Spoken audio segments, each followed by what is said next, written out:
Bom dia, boa tarde, boa noite. Meu nome é Thiago Couto, eu sou arquiteto de soluções da AWS. Bem-vindo a mais um Cloud Drops. No tema de hoje a gente vai falar sobre varejo, sobre Black Friday, que é o especial dessa semana, e a gente vai trazer um pouco sobre Generative AI, inteligência artificial, e como ela pode ajudar dentro desse setor de varejo. Primeiro, a ideia é dar um passo atrás e entender um pouco mais o que é Generative AI. Pensando ali na cadeia de inteligência artificial e de todas essas sopas de letrinhas que a gente tem falado normalmente, inteligência artificial é qualquer coisa que simula uma inteligência. Então, uma máquina simulando um jogo de xadrez, por exemplo. Quando a gente desce uma camada ali, a gente está falando sobre machine learning, que é uma das técnicas mais empregadas no mundo atual, e que a gente fornece dados para que a máquina aprenda sozinha e que ela se autoconfigure para ela executar algumas tarefas. Xadrez é uma das ideias também, mas tem outras como reconhecimento de imagem e afins.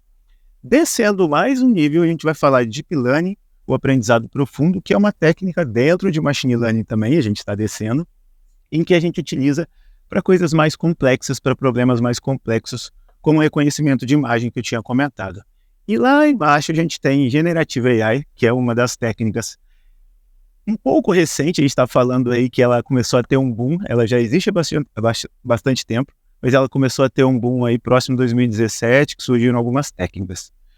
Beleza, e o que isso tem a ver com varejo? Bem, primeiro a gente tem algumas possibilidades quando a gente está falando de empregar a inteligência artificial e nesse papo exclusivamente Generative AI dentro de varejo.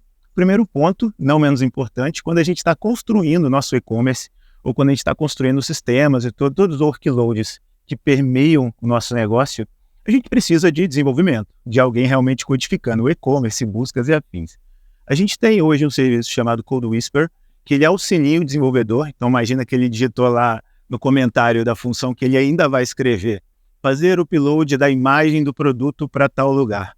E ele vai dar um Enter e a Generative AI, o Code Whisper, ele vai completar ou vai criar essa função e como ela deveria ser feita. Então esse é um ponto, mas entrando no negócio dentro do e-commerce. Quando a gente está falando, por exemplo, de buscas, a primeira coisa que a gente tem que pensar em meu catálogo está de acordo. Eu tenho um catálogo que se eu buscar, se o meu cliente buscar, ele consegue realmente trazer todos os produtos, todos os serviços que eu estou ofertando.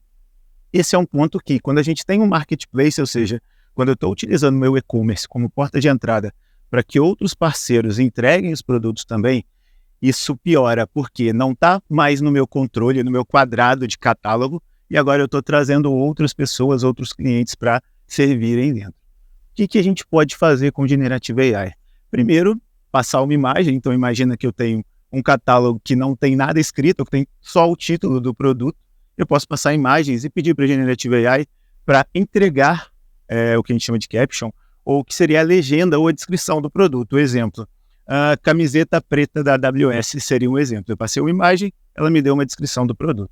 Com isso, mesmo que eu tenha um marketplace extenso, eu consigo cadastrar produtos de forma mais inteligente, sem que eu tenha que aumentar muito a minha capacidade humana. Similar a isso, a gente está falando também do poder de busca.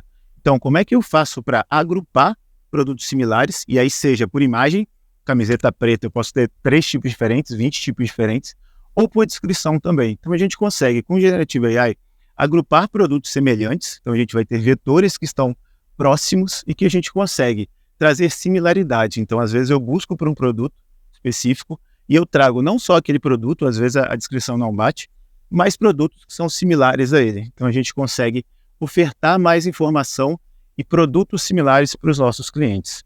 Quando a gente está falando ainda do ofertar para os clientes, a gente está falando de personalização, que é um problema comum, especialmente quando a gente está falando de ou e-mail marketing ou uma recomendação para um cliente no meio do e-commerce. A gente tem lá aquela gôndola que a gente vai falar quem comprou isso também comprou isso, quem visualizou isso também visualizou isso. Então essa daí também é uma feature que a gente consegue entregar com inteligência artificial e com Generative AI.